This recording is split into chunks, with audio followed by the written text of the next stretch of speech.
Hello everybody and welcome to Week 15 following the 2016 NFL season. Of course, I'm your host, the one and only Team Average 112. Call me Cody, call me whatever you like. We're going to get down to this. Some ups, some downs, some very interesting games last week. A lot of outcomes, a lot of upsets, more or less, to speak of. And overall, some good games. Dallas finally fell. New England is rising up. Because, of course, no one saw that coming. Or everyone saw that coming. Words are hard. And some other teams are up and down. Green Bay is trying to get into this playoff race. And a lot is possible. Let's see how this week unfolds. Starting off with my last week prediction, going 10-6. A more or less 10-6. Some games, yeah, I'm happy I got wrong. Some games I'm upset that I got it right. Pitter patter, yada yada, words, life. But anyway, I'm sitting at a lovely 125, 81, and 2. I'm gonna do everything I can in these last 3 weeks to keep my losses under 100. But time will only tell. Time will only tell. Let's get into it. The most interesting game. All right, let's take a look at the schedule in here. Let's look at what we're working with here. We have a Thursday night game, 2 divisional foes. Could go anyway. A Saturday game, 2 divisional foes again. Could go anyway. A couple more divisional games. We got a Sunday nighter between a Red Hot Bucks team and a advanced Dallas team under 2 rookies who took another loss to a Giants team that beat them in week 1, making them 11-2, 0-2 against the Giants. So we have that there. But of all these games I looked at, one stuck out to me, and I was tempted to take Tampa Bay at Dallas for this game. But after looking it over, I thought to myself, what other games have playoff implications? Say, an actual match in the playoffs once the playoffs come around. So I took the liberty in taking Detroit at New York. Now, Detroit, settling at 9-4, all their wins were comeback wins. They were down at one point in the game, and they came right back in, sealed their win. But to be fair to the Lions, and to be fair to the team they beat this week, the Bears, Matt Barkley, I mean, I haven't really looked at his stats, but he's been doing pretty well.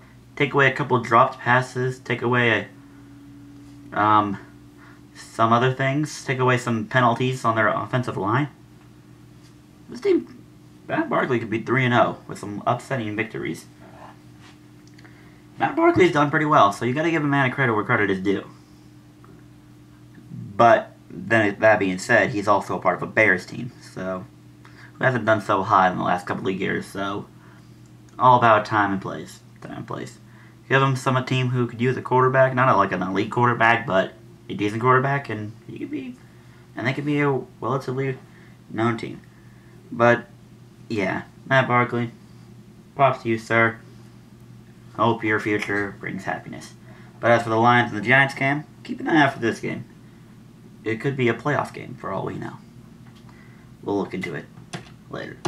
Most close scoring game, hard to look, hard to tell, because there's a lot of interesting games. I thought about going with Pittsburgh and Cincinnati, because, you know, divisional games, they're going to keep it close. And Cincy, who's on a roll right now, has a chance to upset Pittsburgh, or at least hold Pittsburgh back. Cincy, I'm hoping you do this, please. Please. And it's keeping things interesting. But I ultimately went with the aforementioned Tampa Bay at Dallas game. Tampa Bay has been keeping their opponents to low scoring numbers. And Dallas, they don't really score a lot of points. Their offense really much of a scorer, especially last night after that Giants defense came in. Giants defense has been doing really well, so props to them. But the Giants team has done relatively well enough to, the Dallas team, under their 2 rookies, have been doing really well, and Tampa Bay is coming off. Then look, their 5-win streak. Let's not just shrug off away like it was a couple of teams they beat. Their 5-win streak began going into, or I'm not sure if it began there, but you have at Arrowhead against KC, where supposedly it's really difficult to beat. You got a team against Seattle that they also beat. You got good teams that they're just taken care of, no problemo. Chargers team, which is really hard to play in San Diego. And then they held Drew Brees to 11 points. They didn't give him a touchdown. They didn't even get a touchdown. So, be aware of Tampa Bay. And don't be surprised if Tampa Bay comes away with a win here. Hard to say, but we'll look into it and see how things go. And finally, the biggest blowout game, well, especially after last week's performance and whatnot, you have to give it to Atlanta, especially now since they're at home. Against the San Francisco team who having a hard time scoring points. They even lost. They blew a 14-point lead to a Jets team. 14-zip first quarter lead against them. I didn't watch that game because I'm pretty sure no one else did either. But after going at 14-0, you lose to the Jets. So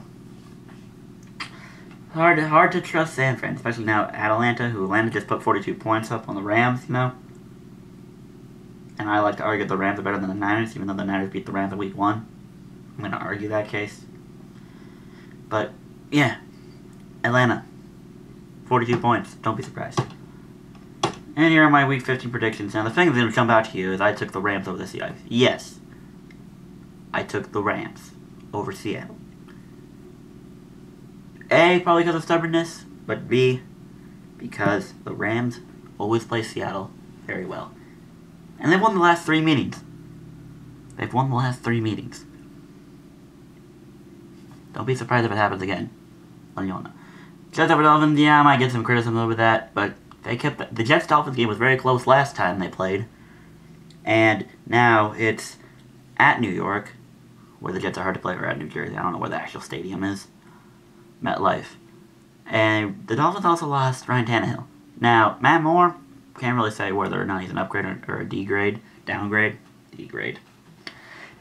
from Ryan Tannehill, but I don't, well, we'll see. We'll see how he does. I don't know him well enough to have an actual opinion on him, but we'll see as the game goes. And as you can look down, hard to disagree with some of these teams.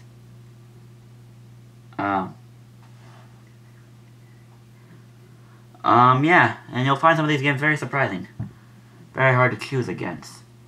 But if you look, you can see my reasons for picking some of these games. I'm going for Tennessee upset here. They took care of Denver, no problemo. So, and they took care of Green Bay, they took care of Detroit, they took care of some really good teams. So don't be surprised if they go take on KC and take care of them, no problemo. Back to the Bears. I'm cautious on a Bears upset here. I'm being very cautious of it. Because Bears tend to play really good at home. Green Bay, yes, they're on a hot streak, but at Chicago, be careful. Be careful. Texans, no surprise there. Vikings, that game could go either way, but I'm taking the Vikings. I have the Lions edging it out, but I can see the Giants winning it. Steelers, Cardinals, Falcons. I'll give the Pats the win because they're on a hot streak and Denver is kind of falling down, so I'm giving New England the benefit of the doubt here. Rarely another win.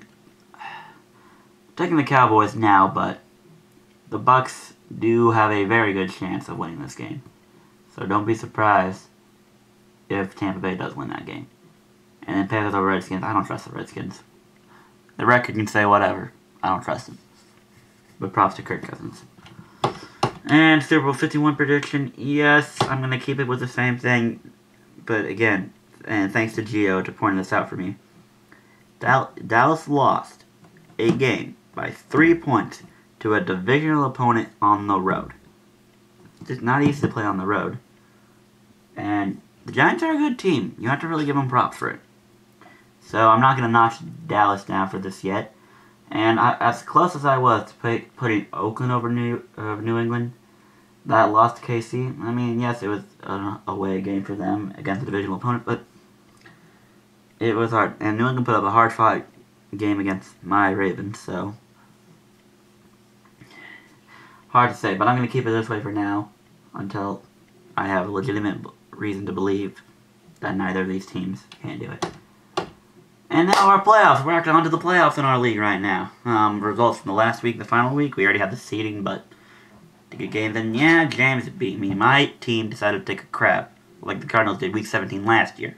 We're going to just take a crap. James was able to beat me. No purpose. Jared beat Keith.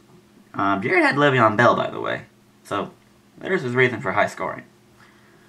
Sean beat Nathan. It doesn't really matter because with that win, the seeding makes it so that way those two have to play again. And Micah beat Chris. So, here we are. Championship round. I played Jared. And Nathan plays Sean. And then for the consolation rounds, the bottom 4 in our group, James plays Chris and Keith plays Micah. The winner of the 2 games in the championship round will go on to the championship game for first place. And the losers in the consolation round will battle it out for league reference here, Lasacco, and all that. And so yeah, well, thank you everyone for watching. These are my predictions and hopes, I guess you could say. Make sure to like, rate, comment, and subscribe, and enjoy week 15, y'all. Cody out.